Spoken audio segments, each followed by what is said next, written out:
All the things are bad. There are no good things. I'm white, and I've got everything I need. No one clutches their purses when they're in a room alone with me. And I can drive for any neighborhood I please at any hour, and the police don't do a thing. So if I see a penny on the ground, I leave it alone and fucking flip it. I'm a straight white male in America.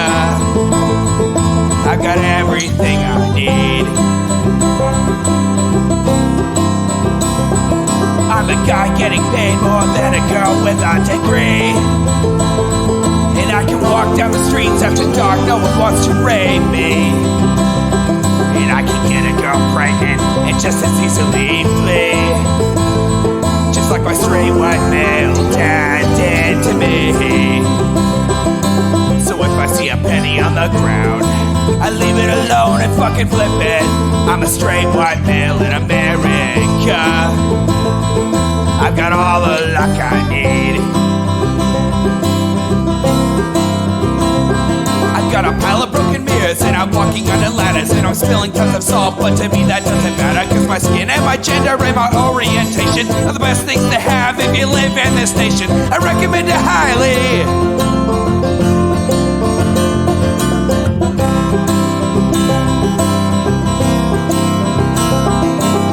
If I see a penny on the ground, I leave it alone and fucking flip it.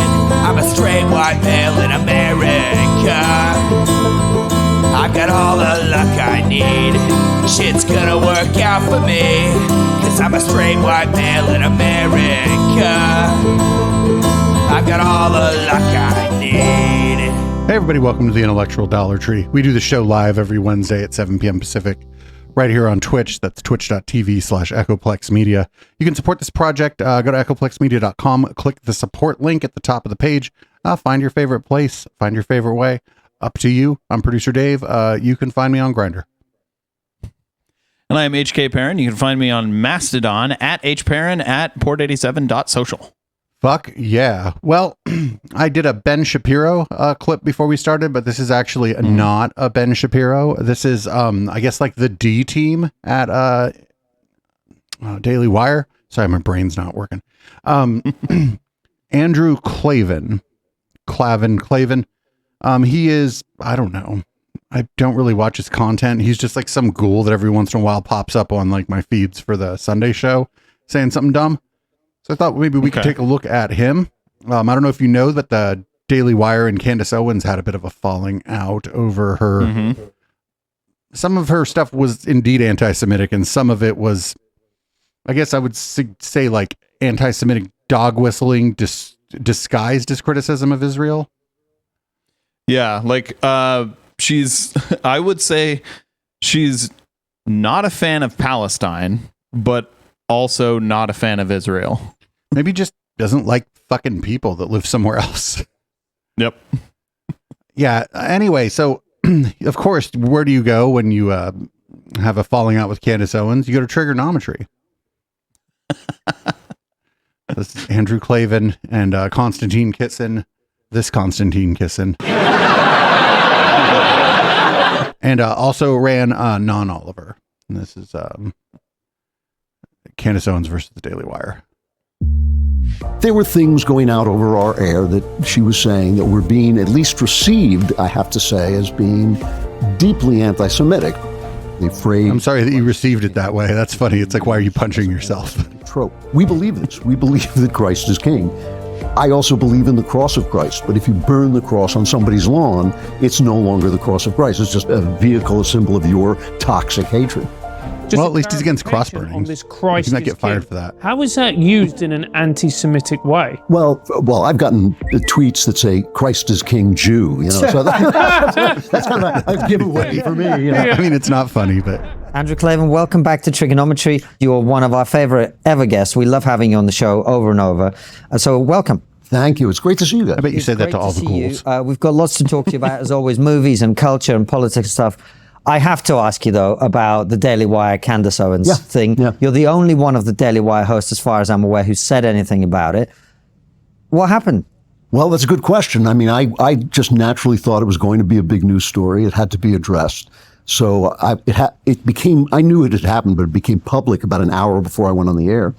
So I went on the air and addressed it, which is what I do with everything. And at the end of what turned out to be like a 40-minute segment, usually in your ear, you hear the producer say, good job, or let's move on, or let's do this, whatever. I hear just dead air, nothing. And then I hear, no one else talked about this. And I was like, you got to be kidding me. What does it mean to not say something about it? And ever since, I've been the target of what they call the Groypers. I just call them Nazis because that's what they are. Whoa, what's this guy doing up? What's this guy doing being all fucking normal? Because my interactions with Candace were all in the makeup room and were always incredibly friendly. I spotted her as a huge talent years before she took off. I mean, I saw her on YouTube when she had no followers virtually. She had a small following. I just thought that's one of the most talented broadcasters I've ever seen. I had her on my show. I told the Daily Wire to hire her, which they didn't, which cost them a lot of money because they had when they hired her later. So I don't have any feelings about her whatsoever. And it's not a personal thing. And it's also not even, I don't even know her heart or what's in her mind. So I'm not attacking her at all. Wait, but what? There were things going out over our air that she was saying that were being at least received, I have to say, as being deeply anti-Semitic. So that Nick Fuentes, who is a virtual Nazi, I mean, there's no space between him and what a Nazi would be saying, was praising her to the skies. that means he's not a virtual Nazi. He is a Nazi. And that assumes that he's real. Yeah. You believe in Nick Fuentes. How cute. Nick Fuentes praises me to the skies. I go out and say, no, I'm not on your side. I don't know. I mean, he might also be like, lying about what he believes, in which case he wouldn't be like an actual Nazi, but there's not really any way to tell. So, and I would suggest to you that if you're willing to spread that kind of rhetoric for money or fame, that it's a distinction without a real difference as far as like the impact. Yeah, I think you're right. I guess I would call that an actual Nazi. Right. Like even if they don't believe it, it's like, well, you're still an actual Nazi. Like if you go have dinner with 3 Nazis, there's 4 Nazis now. Right. Yep. But there was nothing coming back. And so it was becoming uncomfortable to be on the same, station, the same venue where that stuff was coming out. And so without ever having any kind of personal animus toward Candace, or even knowing what it was she intended, I'm not even saying that was, how she intended it to be received.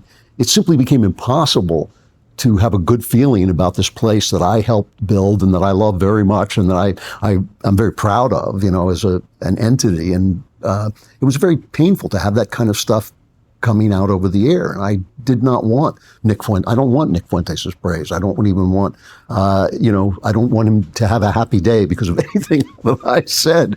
And so, or you should just say you just don't want him to have a happy day and leave it at that, actually. That'd be good. That was my basic reaction. And in that was involved the fact that some of this was being phrased in religious terms. And one of the ways this was happening was the phrase, Christ is King, was being used as an anti-Semitic trope. Now, as I said repeatedly on the show, as Jeremy Boring, who runs the Daily Wire, said repeatedly, we believe this. We believe that Christ is King. Well, maybe little Ben doesn't.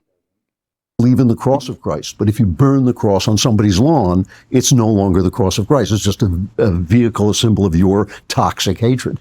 Well, to be fair, it isn't the cross of Christ anyway, because that would have been thousands of years old, unless it got petrified or something.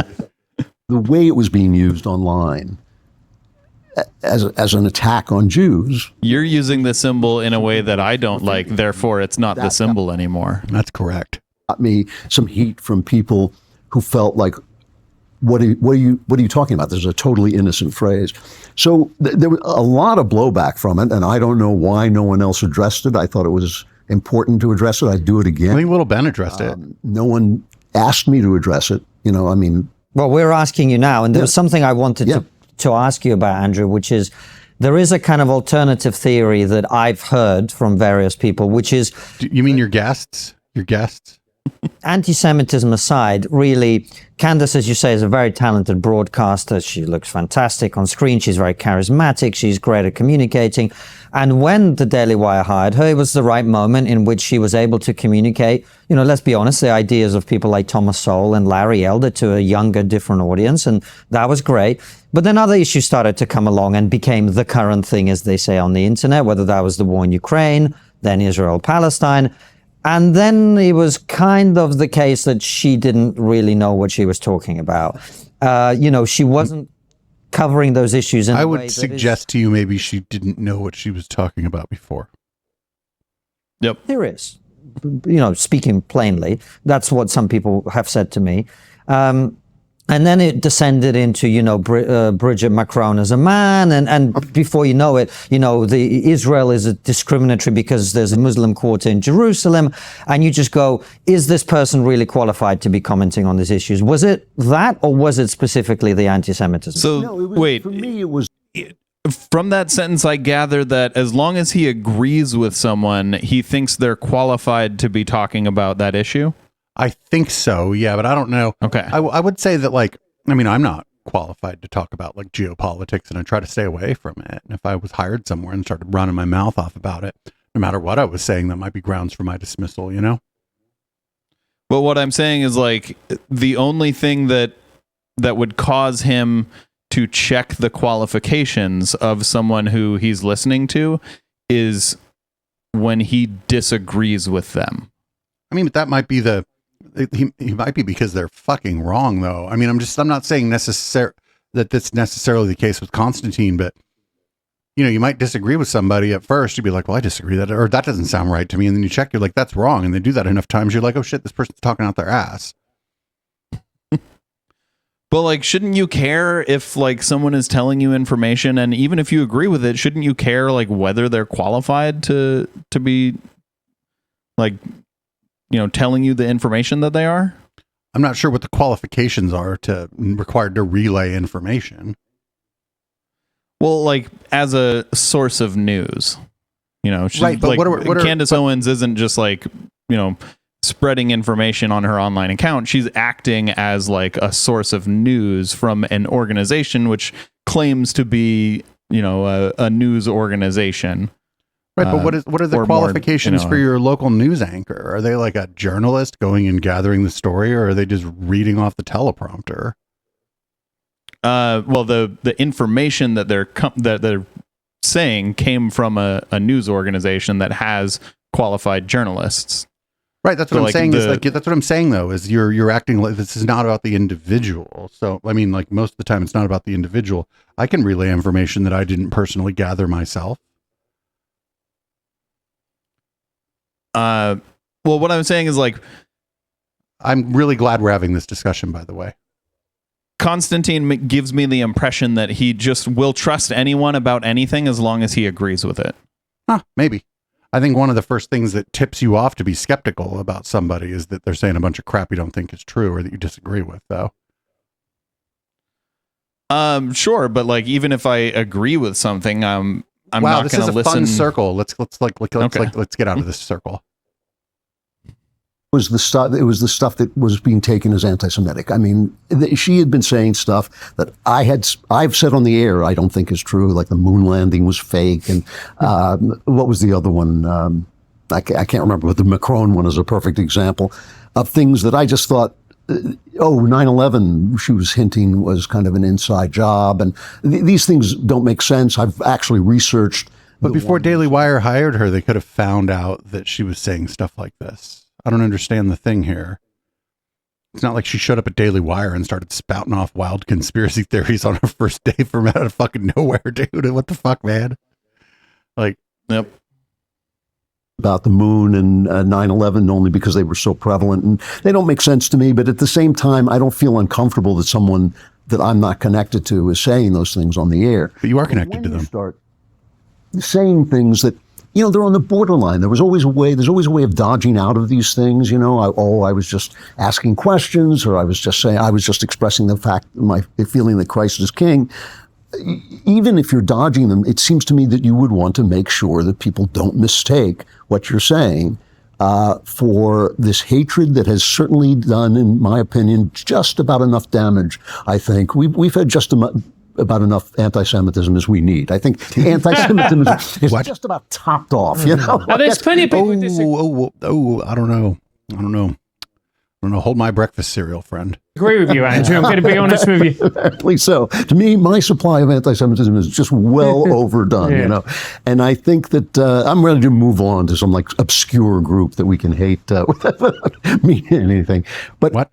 That was the thing that just made me uncomfortable. That's when I believe there's no shortage of obscure groups for right wingers to hate.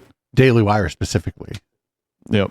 Problem with entertaining people. I don't have any problem actually with people who say things that I consider outlandish, you know, to please their audience. It's like it's part of show business. It's not my part of show business, but I understand what that is.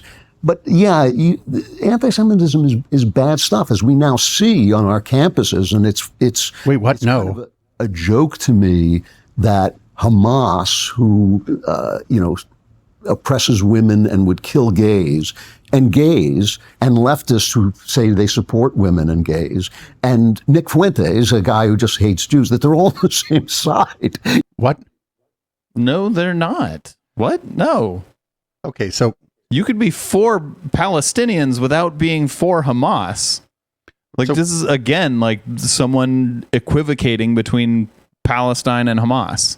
So Hamas is for, better or for worse, probably worse, the governing body over the West Bank, or of Gaza. I'm sorry, Gaza. And for nation states, you have to deal with them, but that's not the same thing as like. I think that the Netanyahu regime is dropping a lot of bombs on people and killing people, well past what we would even call revenge for what happened in October. I'm not sure that that's a statement of support of Hamas or any other political party within the fucking boundaries of the place being fucking bombed to smithereens.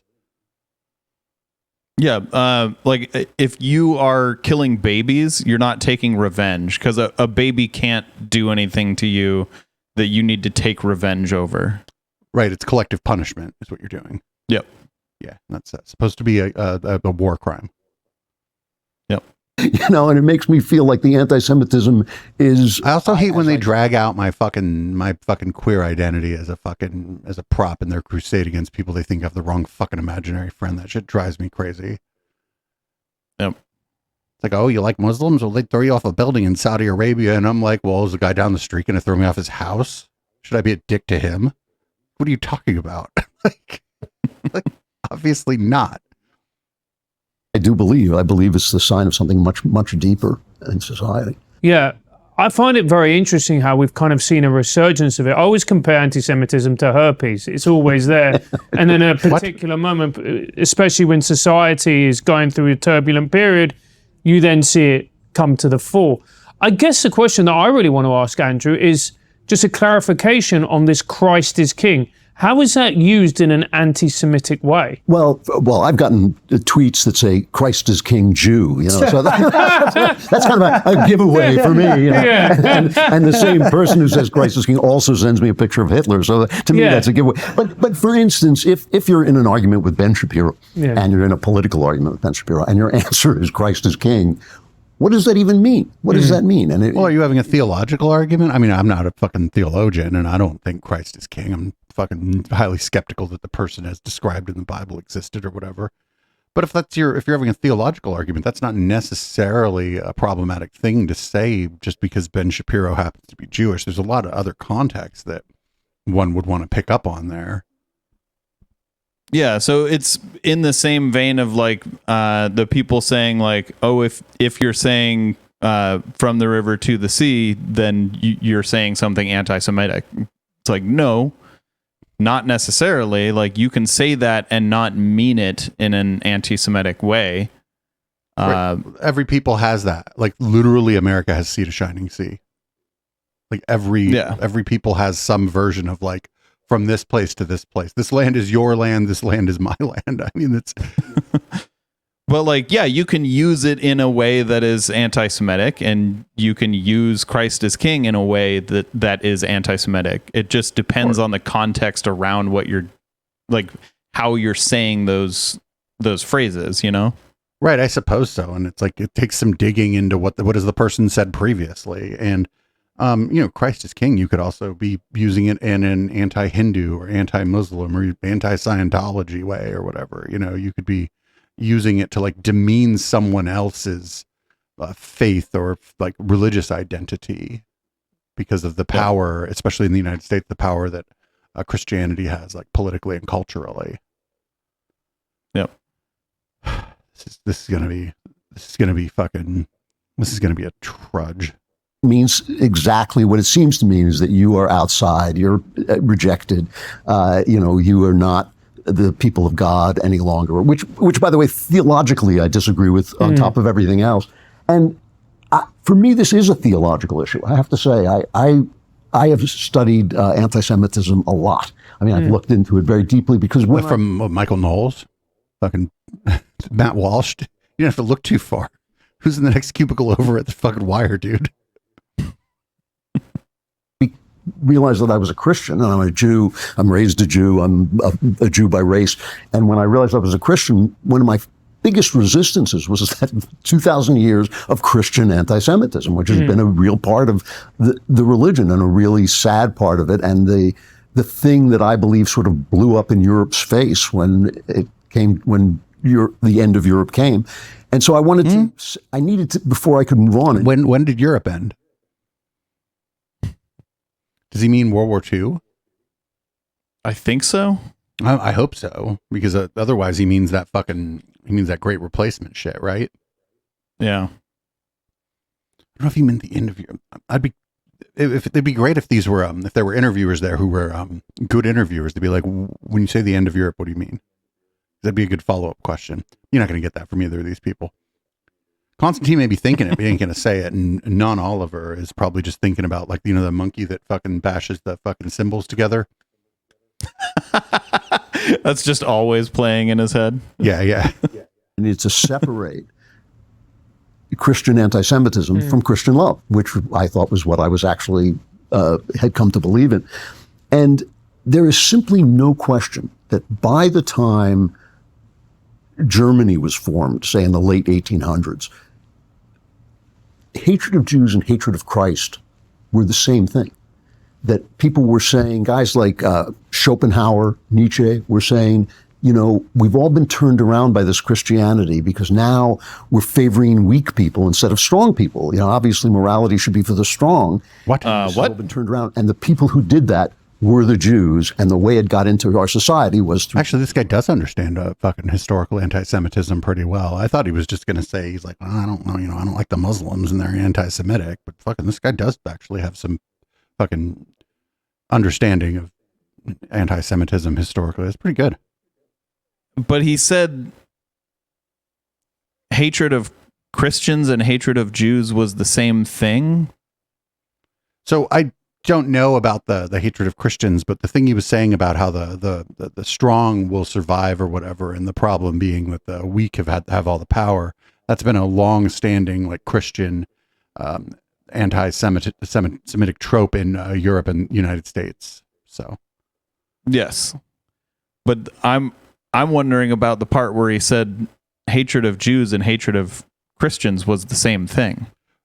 I'm wondering about it too, but I'm just gonna not worry about that too much, because he like I said, he's got a pretty decent grasp. Like most people wouldn't be able to recall that, pull that up. Even though I know it, right, I wouldn't recall it or pull it up. He may have prepared or been sent a list of questions, which I'm almost guaranteeing that Constantine and Non-Oliver, if it's somebody they like, they're like, here's the questions we're going to ask you. Christ.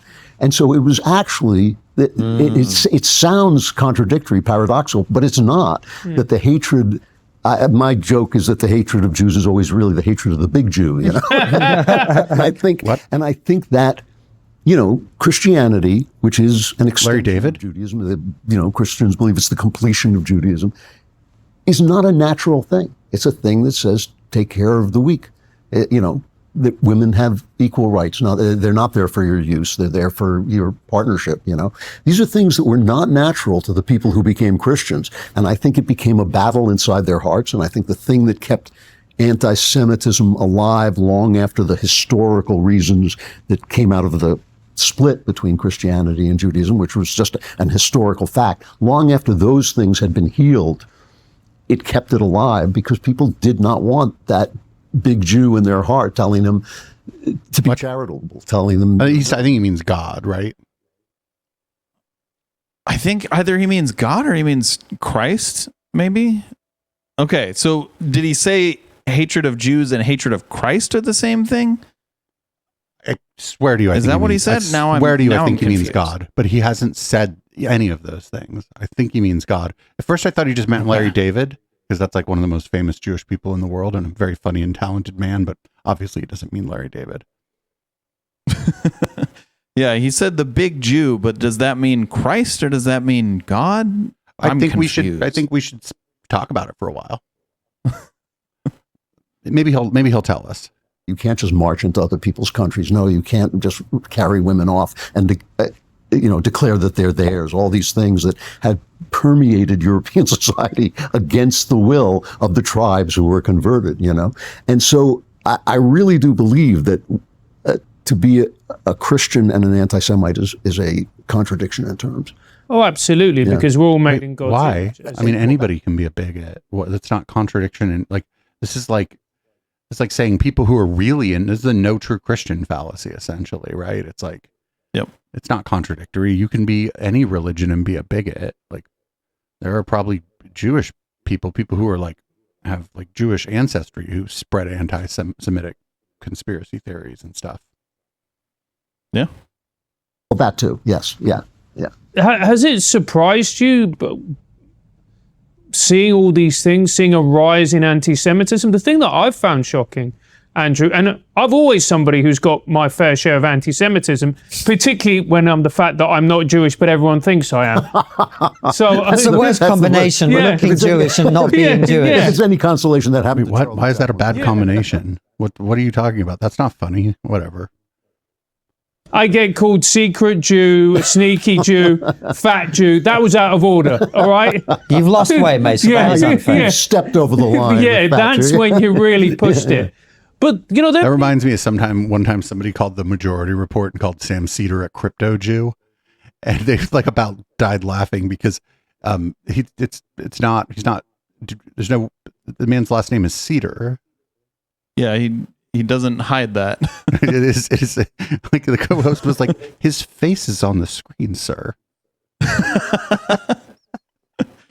People who I used to, enjoy what they did on Twitter and be like, oh, that's, that particular take. I mean, that's a little bit out there, but, it's quite interesting. Yeah. And then you go on their Twitter nowadays, you're like, holy, what? The Jews did 9/11? What? Yeah, and just... That's not new. Not even that, just being like, yes, what do you expect from Jews? I'm going, what the hell is happening? Yep. And wait a minute. So he's surprised that the people who he admired and followed on Twitter and thought had really good takes on, probably black people or something, also don't like the Jews. Yep.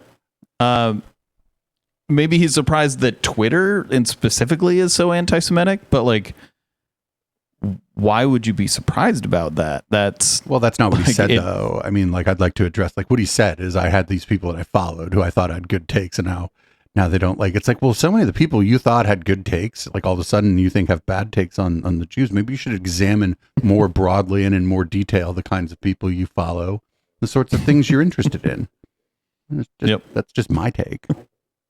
I believe in a larger context, putting this in a larger context, we have been taught to look at the history of the West, just take the West alone, without the concept of God in it. To talk about literature without talking about God, even if you don't believe in God, this has nothing to do with faith. I mean, even if you don't understand. So, now he's going to conflate the idea of just, okay, so I already know what he's going to do. I've seen, not him, but I've seen other people do this. They're like, well, you can't really have the West without God. And it's well, what you mean is that if you're looking at the history of what we call the West, Christianity has been ascendant. in the West. And that's very different than being like, well, it's God. It's like, well, no, it's Christianity. Like, yeah, the two can be separated from each other. Like you can have Christianity without Western culture, and you can have Western culture without Christianity. right. And you can have, and you can acknowledge the impact that Christianity has had on Western culture without thinking God did it. I mean, that's sort of like that. That's sort of like what the study of history tends to do, I think. Yep. Yeah, and there were plenty of other factors in the history of Western culture other than Christianity. Oh, yeah, obviously. Electricity, for example. Entirely. The Christian concept, which is ultimately Circles, triangles. rooted in Judaism, has shaped the great, to me, the greatest culture that ever existed. The culture of Europe from 1500 to 1914 was, I think, the greatest human culture that has ever existed on Earth. Entirely. What do you suppose happened in 1915 that he doesn't like? That's a very specific timeline. Right, because around 1500 and then exactly 1914, I gotta wonder what happened in Europe in 1915 this motherfucker didn't like. So that timeline includes some really, really bad things. Yes, many wars, in fact. Wars, slavery, women couldn't vote. Let's see, the Civil War over slavery. I thought he was saying Europe, but he may have said the West. Not to mention just colonialism more broadly, like in colonialism being done in an industrialized way. Yeah, well, certainly Europe was involved in the slave trade. Yes. So yeah, but I just wonder what happened in 1915. Like it's because around 1500 is like, okay, sure, whatever. But then 1914 specifically, I just feel like something. What the fuck happened in 1915?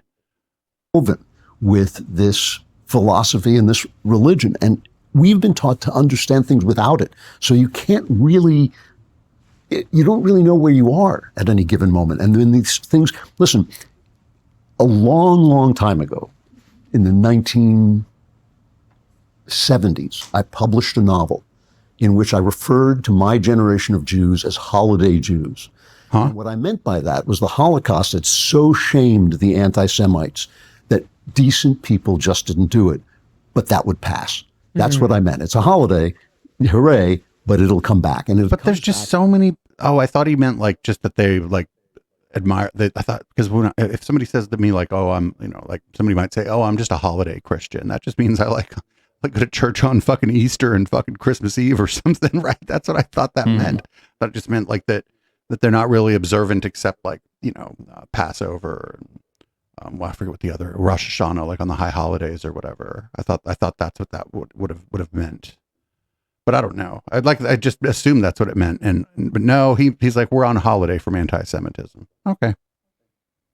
Because it is interwoven. It is the shadow side. Also, like anti-Semitism has existed throughout that time. Like it's not like it went away.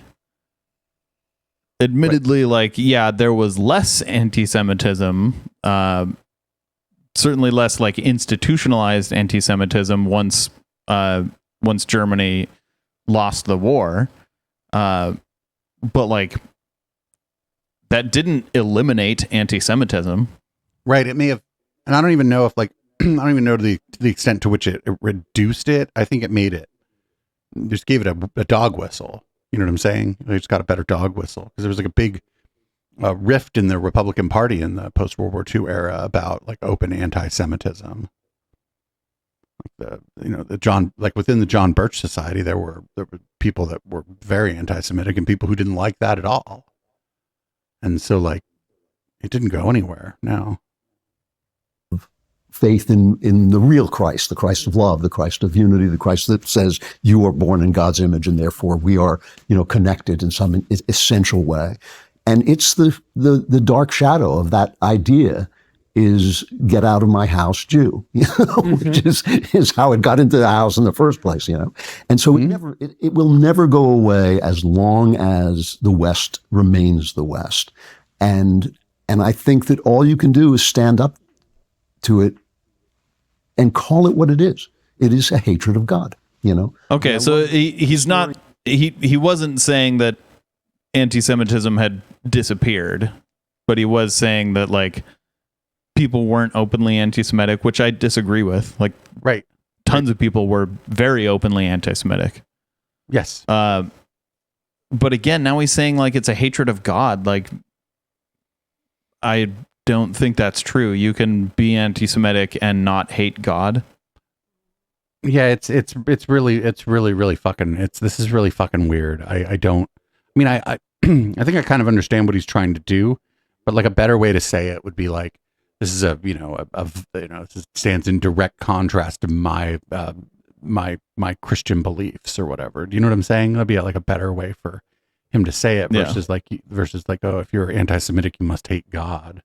Like, that's weird. Yep. I would assume that anti-Semites believe in God to hate it in the first place. Yeah.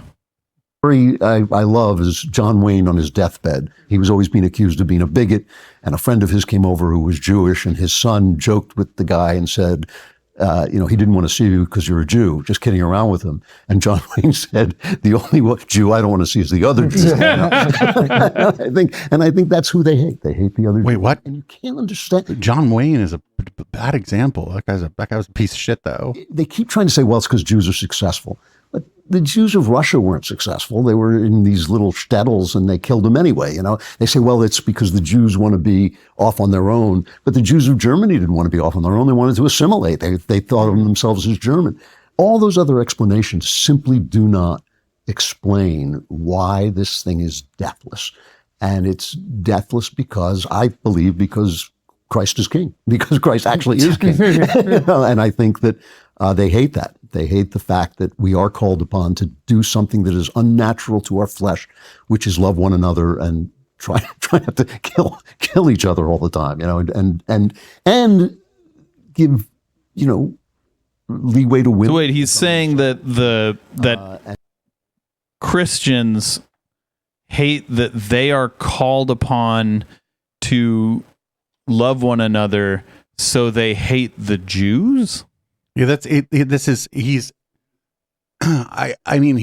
trying to just say that, like, and if he would just say that, I'm a person of faith and I believe in, I'm a Christian and I think this goes against my Christian values, to be hateful in this way. He could have just said that and it'd make fucking sense. I don't know why he keeps like trying to make it like more poetic, I guess, or more like, he just tries to say it in more words, make it seem like it's more profound essentially than it is. Yeah. And remember that even though it's a wonderful thing that we live in a society where the lucky and the successful can be so lucky and so successful, more successful than ever before, not to forget that, some people fall behind and sometimes it's their own fault. Sometimes, they're there because... Isn't that a bad thing? The right things. Do you want someone to be able to be so lucky that they can just have all the money? Well, I mean, I think he's talking about that specifically in relation to like anti-Semitic tropes about banking and entertainment, though. Okay, but he would agree with that. Like, he would say, like, yeah, we want a society where one person can own half the wealth. I have not consumed enough of his content to know that, and I've consumed a lot more of it, I think, than you have. So I think that maybe that's a pretty bold statement. He works for the Daily Wire. It's a pretty bold statement on your part about somebody right, very enough. little about.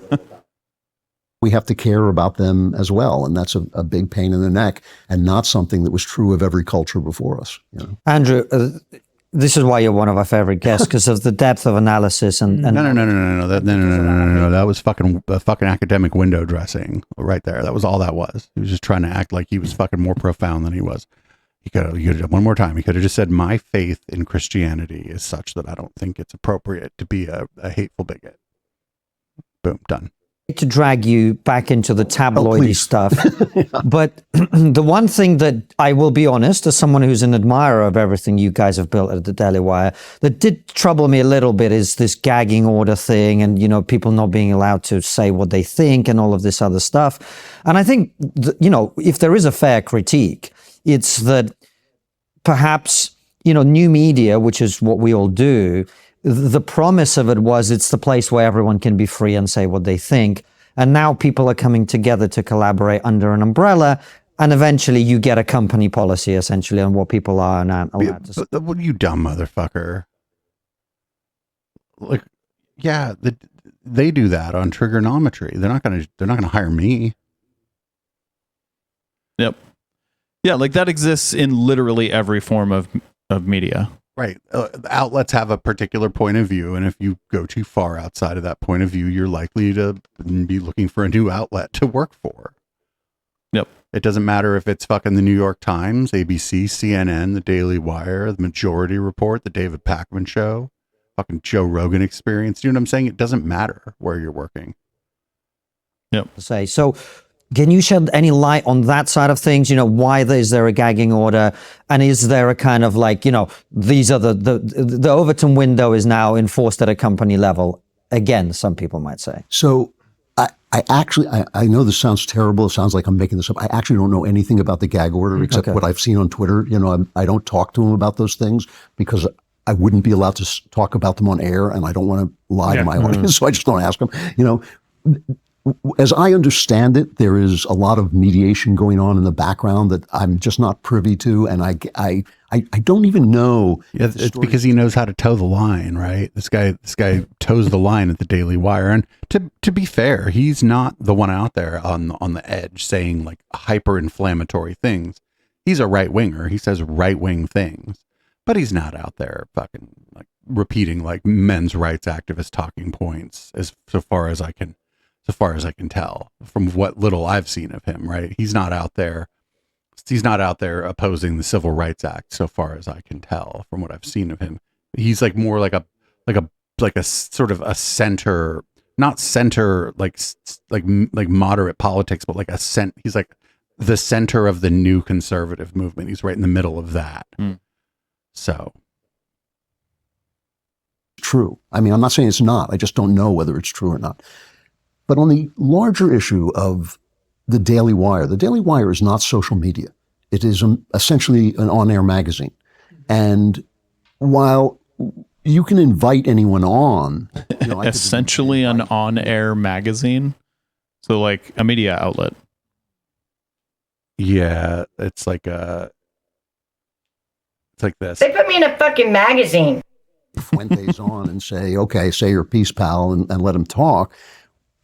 We don't have to hire him, and we don't have to pay him to say those things. And when people are saying things that we can no longer support, I mean, the example I gave on the air is if I woke up one morning and said, this abortion idea, I love this abortion idea. I think you should be able to abort your child until he's 5.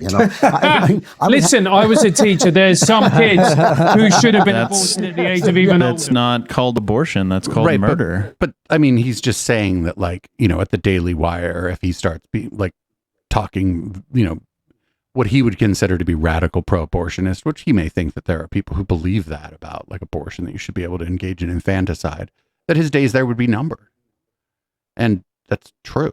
I would hope that any place that you worked at would not want you to continue working there if you were pro-infanticide. Right, but I don't know of anyone. Right, that's not the point. I don't believe that's the point he's trying to make. I believe the point he's trying to make is that at the Daily Wire, if he were to go on there and start talking even more like bog standard pro-choice, pro-abortion stuff, that his days there would be numbered, because that an editorial decision that would be made by the business or by the basically by little Ben and what's that guy's name, Jeremy, that they don't want to be putting that out there, and that's their right as a media outlet. Now, I think he, like you said, what he said there was dumb. He could have made that point without. Saying that dumb shit about aborting kids until they were 5. Yeah, without the right-wing straw man. There's no question. There's temptation there, but I would have to resign. He's actually attempted to kill children? I listen, Non Oliver is ostensibly a comic. He said that he was a teacher and he thought about it. First of all, teachers don't generally deal with children under the age of 5, right? Maybe preschool teachers do, but he's ostensibly a comic. He thought that was funny, but the thing is, it's not, right? So yeah, so he's saying it's funny because when I was a teacher, the kids annoyed me so much that I wanted to murder them. He's saying that's funny. Right? I think he thought he was cracking a joke, saying something in jest. Okay. Yeah, hilarious joke. As an honorable person, I would just have to say, guys, we're no longer on the same page. It is not, the Daily Wire is not required to let every person, to pay every person who wants to say what they have to say it. We're not social media. I believe that social media should be far more open. I mean, YouTube, for instance, I think should legally be required as a common carrier, just like the telephone company, to let every single person. This is dumb as fuck. The YouTube is the endpoint, not the carrier. Yep. Yeah. So what he's saying is, if I want to host literally anything that is legal to say, YouTube should have to make that available to other users. Right. That's stupid. It's just it's a conflation of things that are not true, right? The common, and to be perfectly frank, Comcast, my internet provider, is not regulated as a common carrier like the electric company or the phone company is. So the idea that we should be regulating YouTube in that way before we even regulate the company that allows me to access YouTube and every other website on the internet, that's absurd on its face, because we haven't even done that with the actual carrier. The carrier of the data is Comcast, or for some people AT&T, and for very unlucky people Spectrum. And this is dumb. No, they're an endpoint. They're an endpoint. It's just because I can put something there doesn't mean that they're a common carrier, and that they should ever be regulated that way. Also, wouldn't that mean that you would end up paying for them? Because if they're going to support stuff that can't be funded by advertising, you would have to pay them to do that, right? So he's saying he wants to pay to host his content on YouTube. Like, does he understand the implications of what he's saying, or is he just... It's just it's just a bog standard new conservative movement talking point. That's what he's going to be doing, I think, this entire time, because that's what he does. That's who he is. He's not out there throwing bombs like Michael Knowles, right? He's out there kind of just very, very much the party line of the new, I guess we'll call it the new mainstream right. Yeah. Well, saying, I don't want to have any sort of consequences for saying something that's racist or sexist or homophobic or transphobic or any sort of bigoted. I think he would suggest to you that the consequences might possibly come from the Daily Wire, but not from that. It shouldn't come from YouTube, because he's making a distinction between the two that is actually I don't see much distinction at all. Because they host videos and shit on the Daily Wire. They're both just private media entities. Yeah. Is he aware that you can actually host your own content on your own website? He doesn't really get in, as he said earlier, he doesn't really get into the inner workings of the Daily Wire. He's not that interested. Okay. And to be fair, for him, like this is like a fucking cushy job, right? Because he's not like out there making controversy. He doesn't come up very often. He just does a show. He gets paid by the Daily Wire for his show, and he probably has a pretty nice house and whatnot. I mean, he's got a good gig. I mean, I don't like him, but he's got, out of all of them, he's probably got the best gig, because nobody knows who the fuck he is. And speak, but we're not them. We're not a social media company. We're like a magazine. We have an opinion. We have a point of view, and we don't pay leftists to come on and do a show. And we're not going to pay pro-abortion people to do a show. We're not going to pay anti-Semites or anti-blacks or any other kind of bigotry. Oh, that's not true. Now you done stepped in it. There's all kind of anti-black stuff on the Daily Wire. Candace Owens was hired as one of the good ones, essentially. Yep. Because she'll say anti-black stuff too, as is her right. She just can't say to the Daily Wire anymore. Oopsie. To do a show, even if that's not what's in their heart and it just sounds that way, I don't think we would pay them to do it. I cannot address what's happening behind the scenes, Sure. and it's just that I just don't know. I guess God, what a great job. How much money do you think that guy makes? That's fucking great. He probably makes like fucking, maybe low to mid six figures to just fucking do like a boring ass fucking standard conservative talk show where he just repeats like basic conservative talking points and no controversy around him, really. Fucking, that's not a bad gig. It's not a bad gig money wise, but wouldn't it make you feel, I mean, like you or I, because we have like Right, actual but, I mean, empathy but he came like proper understanding of things. It's not like the Daily Wire invented him. These are his views, more or less. Yeah, but like if I were in his position, I would you're feel like not a him. monster. It's not. Yeah. It's not a bad gig. Doesn't mean I think you should have it. Okay. the low resolution critique that people might have is, what if Fox News had fired a one of their hosts or presenters for saying something that wasn't company policy at Fox News? Tucker Carlson. I imagine some people might say, at the Daily Wire, there would be a lot of criticism of that. People would say this is cancel culture on the right and all the rest of it. That's kind of where I think that there's a fair discussion to be had. I think the thing about cancel culture, and it is an interesting thing because Isn't the right like the king of cancel culture? I think everybody, in terms of like political ideologies. I think cancel culture, as described by the Triggernometry people, is just harsh criticism of people in public based on what they've said in public. So I think fucking everybody does that. But like, who's better at harsh criticisms of people than the people on the right? They'll criticize you for like literally anything. Like you could be on the left and you could say like, I think everyone should have access to medicine, and they'll fucking criticize you for that. They'll cancel you for that, for just saying that like, yeah, everyone should have access to medicine.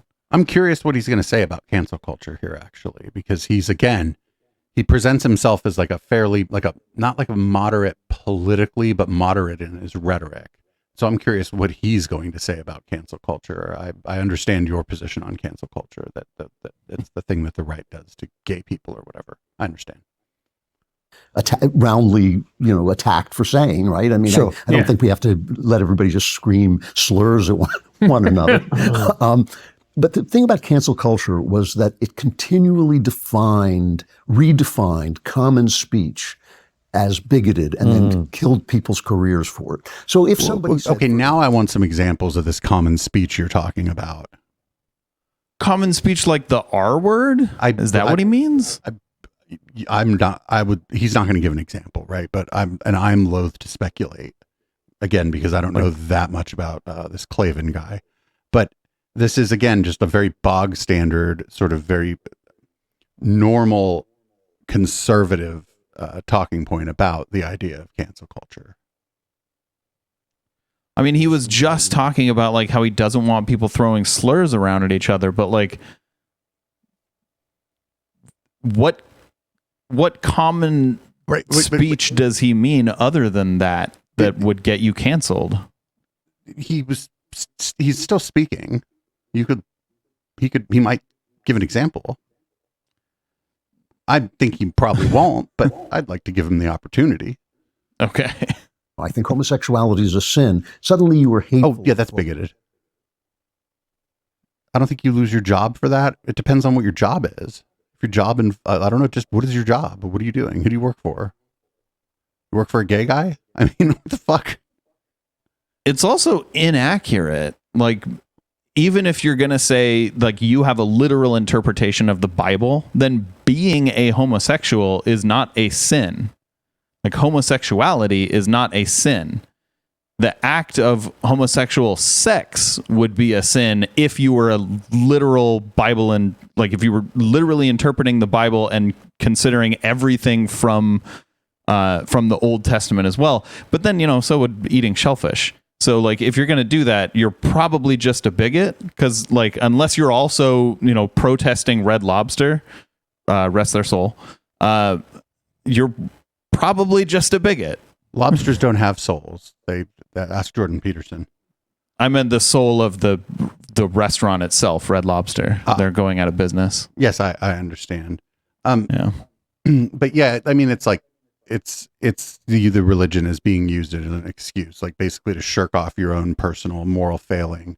That in this case, it would be homophobia on like your religion, right? Like that it's not a decision that you've made, that you can just blame your religion for the thing that you've done, or the thing that you've decided to, or the poor, like the poor moral reasoning you've engaged in around who people decide to have sex with or whatever.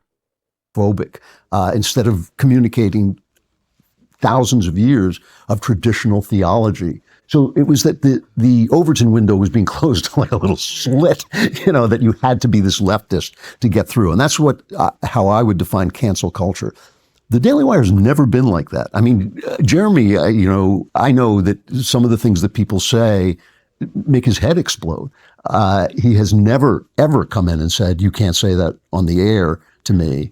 And he's never said, you have to say this. That's just never happened. And so I feel like at some point, a good example of this is Megyn Kelly, who was basically. But he does understand that is what they did to Candace Owens, right? Right. Well, but the problem here is that he's not going to just come out and say that it's the right thing to do to kick somebody off your network for being anti-Semitic, right? That's what he seems to be alluding to that, but he's not just going to come out and say that, I don't think. Okay. Was bigoted, which is obviously true. It's an obvious true thing because all of the left's comedians have done it and nobody ever said a word about it. But because it was Megyn Kelly, because she's a little bit right of center, I mean, she's not that far right of center, but she's a little right of center, it was reason to silence her. That sort of thing has never happened at the Daily Wire. And we have had real arguments, both on air and behind the scenes, always friendly arguments, but intense arguments about where we stand on things. And I think as a conservative website, which is what we are, a conservative on-air magazine, we have a pretty wide range of opinions. I mean, I think, we have said a lot of things and disagreed about a lot of things. Yeah, everything from extreme right to extreme right. That's not the Daily Wire. The Daily Wire is from the moderate right to extreme right. Okay. Maybe some of the stuff, some of the stuff Michael Knowles and what's his name, Matt Walsh say, yes. Yep. But it tends not to be like the Groypers, as he was saying. They tend not to messaging for like network wide. They tend not to engage in like fascistic rhetoric, just more broadly, like. The people that they hire do, though. It's not that they never do. It's that like dispositionally and like just if you take the broad if you take everything from the Daily Wire, it's to the right of like moderate Republicans or whatever, but it's not like way out there. I mean, am I researching for myself? Sorry about that. I just moved my hand out and hit the soundboard. They're not saying the shit that like Nick Fuentes or like Stefan Molyneux were saying and whatever, So. Again, I don't think we are required to say everything. I don't think we're required to pay people to have every point of view. But it's a pretty wide-ranging right-wing site. So moving on, Andrew. Yeah, he even said it's a pretty wide-ranging. That's what I would say. He actually had a better analysis of the fucking Daily Wire than I did. I got a broad range on the right wing. I don't know if I would completely agree. I mean, I guess it depends on how wide you think the right is. To me, the right as a political bloc is pretty narrow anyway. Like they all have fairly homogenous views about like most things. They really only, vary on like the extremity of those views. Whereas the left is a much more like you can be a left and be like you can be on the left and be like super like gung ho for capitalism, like even laissez-faire capitalism, or you could be like a communist and not even believe in like private property at all and still be on the left. There are right wing economic philosophies that are not different, that are not fiercely capitalist, that oppose capitalism. There are parts of the anti-Semitic far right that believe that capitalism is an invention of the Jews. HK. About culture and movies.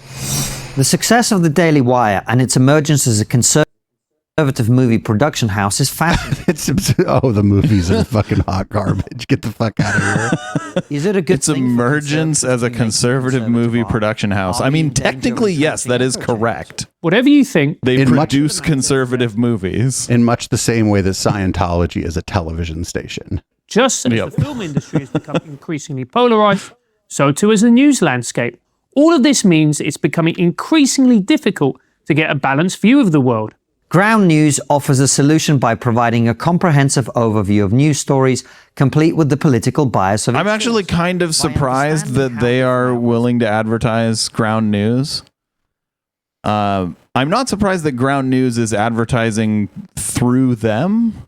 I think it's actually a good strategy to try and reach, like, the kind of right-wing people that would watch this show. I think Ground News. Why are you surprised? Ground News wrote them a check, HK. No, I'm not saying I'm surprised about that. I'm surprised. Asking, why are you surprised that they would check? Why are you surprised that they're taking the check?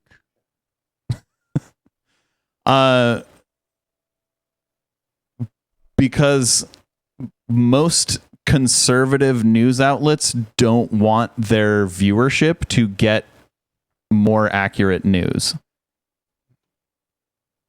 I would say is kind of a general rule of thumb. I'm guessing that almost none of the people that watch this are going to download, install, or use Ground News. Probably. Frame the same story, you can break free from echo chambers and gain a more well-rounded perspective on the issues that matter. Go to ground.news/trigonometry to check them out. Yeah, they also, HK, they also, the other thing, it actually fits in really well with their branding because they would suggest to you that they are either centrists or very, very moderate conservative. That is like what Constantine has said in interviews before. Yeah, it's inaccurate, but yeah, you're right. So that's how they would describe themselves. So it fits in, and again, the money spends pretty well. Yep. We at Triggernometry use is the blind spot feed, which highlights stories disproportionately covered by one side of the political spectrum. We rely on Ground News to gain a comprehensive understanding of the news stories with various sources and perspectives.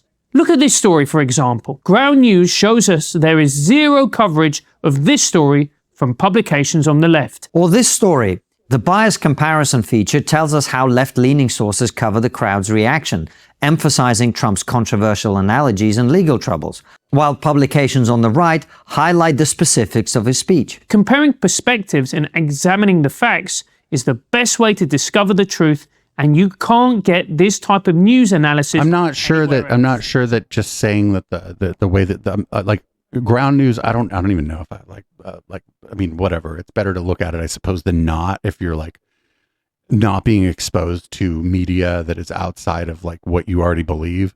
But it's also like this side says this and this side says that, right? And it's like not really, you're not getting anything out of it, really. I can tell you. I think it is valuable to know how the other side perceives different news stories, though. So go to ground.news/trigonometry to get 40% off their unlimited access Vantage plan, which unlocks all the features you see here by becoming a subscriber. I mean, if you think about how many people think that, like, the opposite side is like just entirely misinformed, full of monsters, they have no values, all they want is to ruin America. Their mission to bring facts, transparency, and trust back to the news. Are we starting to see the pendulum returning to the center? Both Constantine and I watched a movie called American Fiction. I don't know if you've seen it. I did. I liked it. I thought it was great. It was magnificent. It was everything that satire should be. Right. It was absolutely on the knuckle. There were some jokes there that I was like, ooh, I haven't felt that in a long while. Yep. Are we starting to see a return to the good old days? Well, what I feel is happening is that they have lost, but we haven't won.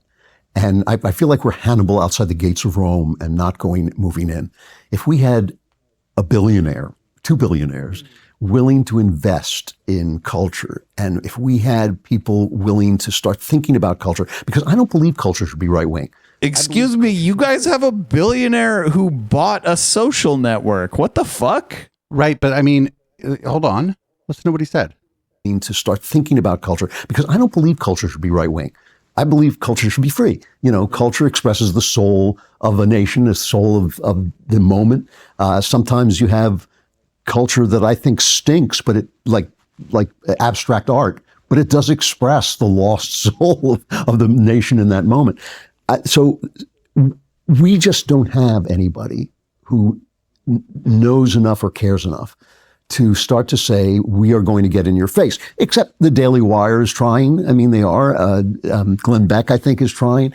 Angel Studios have done. Oh, no, that's that fucking Sound of Freedom movie. Angel Studios, that fucking, that QAnon sort of adjacent fucking film. It was bad, too. It was bad. I didn't watch it, but I know what you're talking about. It was bad. It was like this. It was like a Save the Children rally as a movie. Yeah, enormously good job. They're the religious studio that has that app, The Chosen, which was a smash success, and they moved from that to doing a film called The Sound of Freedom, which is a good, solid thriller about saving children from trafficking. It has a kind of Christian undertone to it, which is good.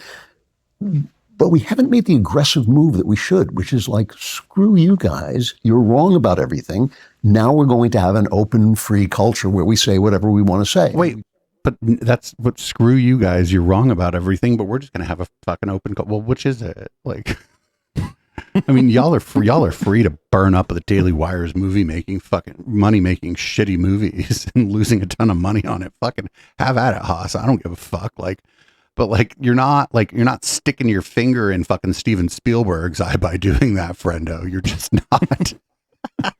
Yeah, in what way are they not already doing that? They are saying, screw you guys, you were wrong about everything. Maybe not those literal words, but pretty much every conservative talking head would say that about the left. Right, but he's talking about the culture. He's talking about the movie studios. That's what he's doing with that's what he's talking about, these movie studios. He's talking about. But aren't they doing that? Yes. So, but in what way are they not doing exactly what he just said they should be doing? I think he's just essentially describing, and I feel like I'm defending this guy here, but he's describing it as a fairly new phenomenon, and that's true, actually. These right-wing movie studios are fairly new. I think they evolved out of the Christian movie studios, which have been around for decades. Maybe, but these are not necessarily attached to a church. I mean, the one that did A Sound of Freedom is a religious group, but Daily Wire is just right wing. True, but those religious movie studios have been pushing conservative ideology for decades through these Christian movies. Not, as overtly as a movie like Lady Ballers, but a movie like God's Not Dead is very much a conservative movie, even though it's portraying itself as all we care about is religion. It's also very, anti-public education. It's very pro Christianity is the only right religion and should be in charge of everything. These kinds of movies have been around for a while. The Netflix, the Disney that is doing the wicked stuff. In terms of Disney, they're doing the actual evil stuff that they're doing. Oh, what are they doing at Disney? Oh, I thought he was going to say they're doing actual Wicked the movie. Yeah, they should. Good moment. It is a good moment. It is. Didn't they? Is that Disney? I don't know. I wish I had a cup to show you of all the fucks I give about whether or not Disney has done a Wicked movie. Will continue and get better. I don't know, because the right has a harder job than the left. The left wants to sell leftism.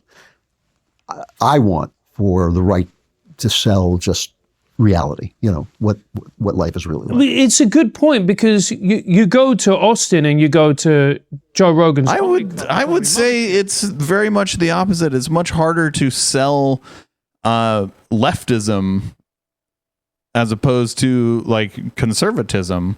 They're talking about conservatism is real easy they're talking to sell. about movies. The movie industry is liberal. They're not leftist, but they're okay. They liberal. mean specifically about movies. Okay. Yeah, they're showing a movie theater. HK. They're talking about movies. Okay.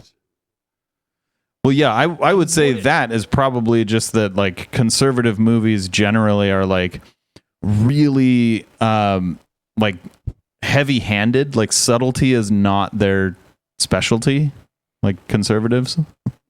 Yeah, but a lot of, like movies, like, there's a lot of movies that are like pushing liberal stuff that's not subtle.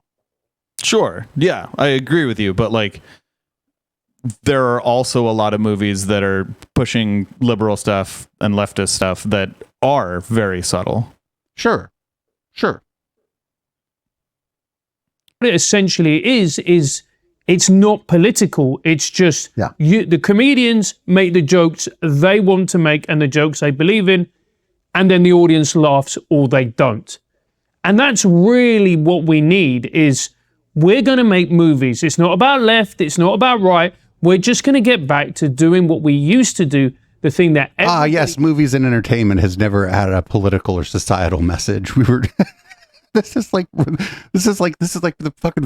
Gamergate shit, right? Where they're like, I don't want politics in my video games. I'm like, y'all remember Wolfenstein? But also, there are tons of movies that come out of Hollywood that are not political at all. Like a lot of rom-coms tend not to have, like, they are probably by design not really spreading a political message. Yeah, but like they don't pay attention to those things. They pay attention to movies like Barbie, where it's like, yeah, that's overtly, liberal ideology.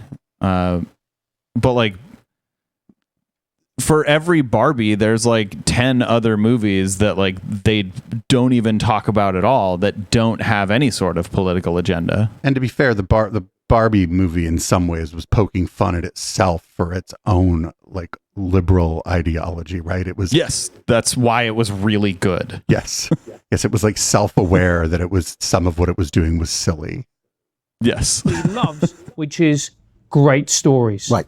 That's all that we want. I don't want a right-wing movie. I don't want a left-wing movie, if I'm honest. I just want a great story. Yeah. I mean, I think that this is, I recently was watching, I was talking If you don't want a right-wing movie, then probably The Daily Wire is the worst place to get your movies. All of their movies are extremely overtly right-wing, and they're very much not funny. I mean, it's a bunch of failed comedians writing trash movies trying to push a political agenda. Also failed screenwriters. Okay, yeah, failed screenwriters.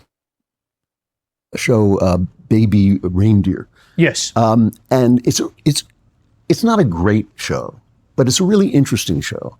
And it's funny because it's about a bisexual being stalked by a fat psychopath woman, and he's upset by that because he wants to date a transsexual. And I go, well, that's good conservative stuff for you. But there's a way in which that could be fucking very funny, actually. Yes. You'd have to be pretty careful up in that writer's room about that. Make sure that's pretty funny without shitting all over people, right? Like, yep.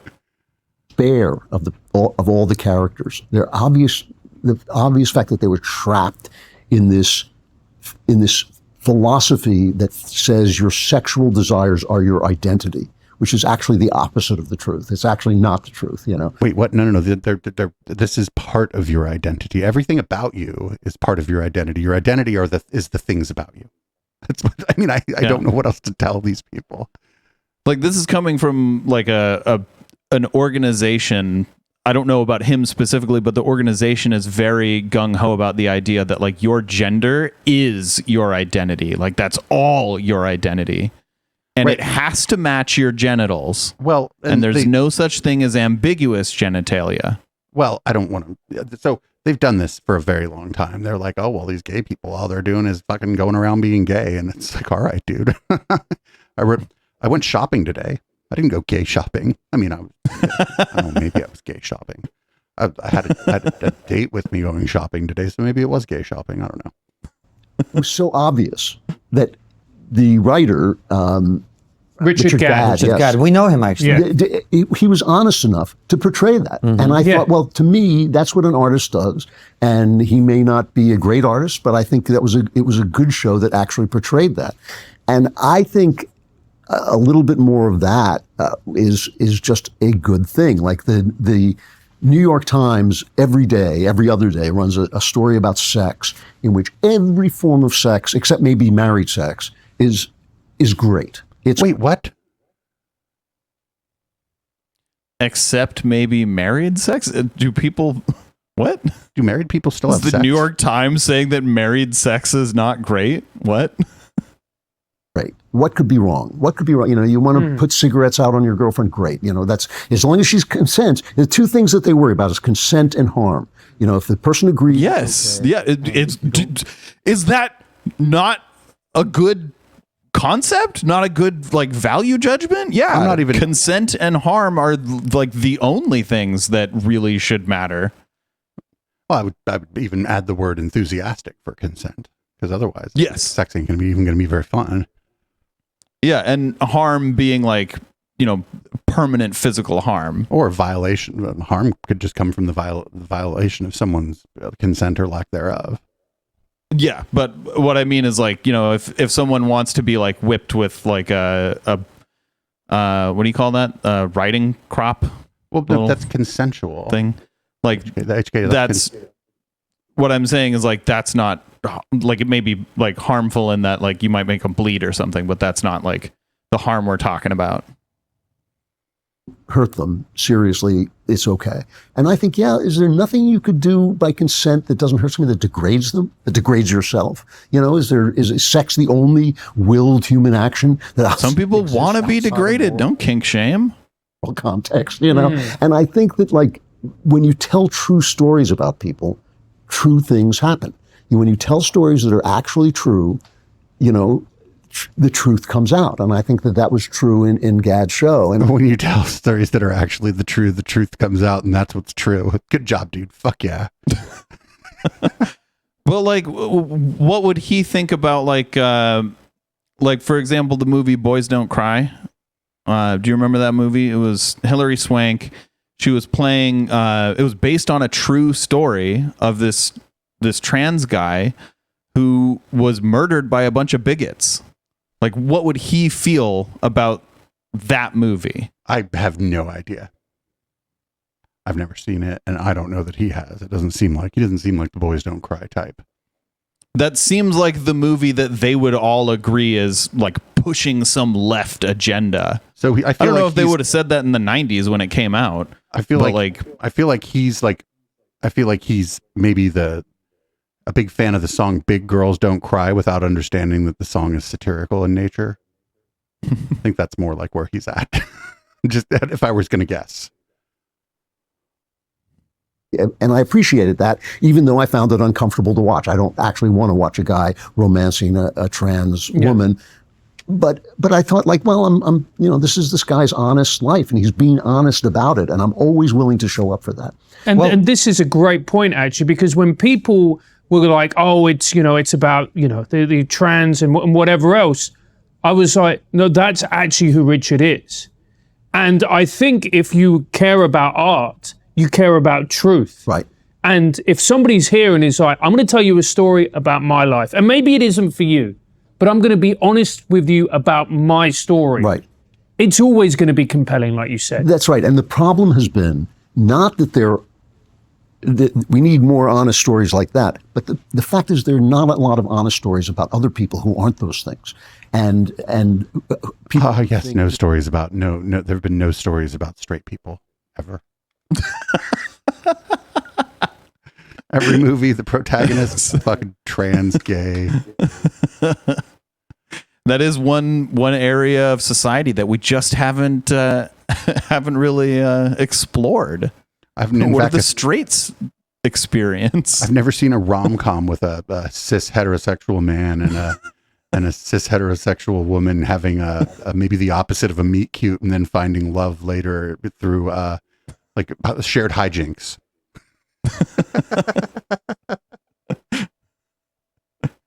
Holy crap, we're gonna leave the podcast there. That's a good note to end on. So I was like I don't like him, but what he was talking about, like reality, like real stuff, I was like more, when he was talking about what was going on with Candace Owens and the Daily Wire and stuff, I thought he was fairly measured. And when he was talking about like the Groypers and like Nazis, and when he mentioned that burning a cross was bad and all that, I'm like, oh, see, this is a pretty moderate guy. And then he just started running his fucking full mouth about movies. And I'm like, oh, could you stop? Could you stop? Yep. Well, I mean, that's like, he's worked for the Daily Wire, and that's what the Daily Wire is trying to do. So like, even if he fully believes that like the Daily Wire's movies are trash, like he's not going to say it. That'd be really funny if he did. Like, our movies aren't great, but at least because they objectively are. Our movies aren't great, but at least when there's trans people in there, they're the butt of a joke. I mean, come on. Yeah, and like one thing that was so telling about, like, you know, he was talking about how important truth was in movies.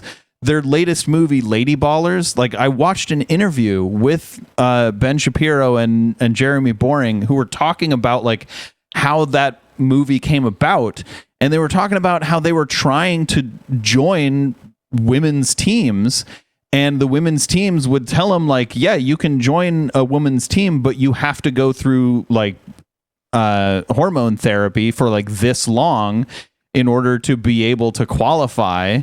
And they were like, well, we're not really willing to do that. So they just made the movie fictional. Like it was going to be a documentary, but they're like, well, you know, they're not letting us do that in real life. So let's just make a fictional movie about doing this. And then we can complain that this happens. I think it's really funny that they're going around telling people that. Yeah, and it's like you proved that it doesn't happen in real life. You proved it, or at least they couldn't induce its occurrence, right? Yeah, like they tried to do the documentary and failed to do it. Why not actually report that to your viewers? I mean, because it doesn't match your political agenda. Yeah, that's right. Okay, they did though in that interview that you mentioned. To be fair, they did. Someone had to pry it out of them. But yeah, like, all right. This was bad content. I think that it made us talk past each other quite a bit. Or maybe we just talked past each other quite a bit today. It could also be that I am sleep deprived and cranky. That could be it too, but I'm always sleep deprived and cranky because I fucking stream and podcast for a living. So that's just the state of being. But HK, I mean, we're both sleep deprived and cranky then. So HK, do you mind closing out the show? I was starting to try to get to the closing out the show part. Yeah, I can do that. Thank you. Thank you for watching the Intellectual Dollar Tree. We do this show every Wednesday night at 7 p.m. Pacific right here on twitch.tv/Echoplex Media. If you're listening to the podcast, you're going to miss Red Light. So check us out live sometime. Red Light, it comes right after the song we're about to play, where we change the color of the lights and the contents of our drinks. And we talk about other shenanigans than what we talked about in the main show. If you want to support us, you can do that at echoplexmedia.com. You can support us on Patreon at patreon.com/echoplex, or you can support us at our store, eplex.store. Now, this is Boomers by Periscope.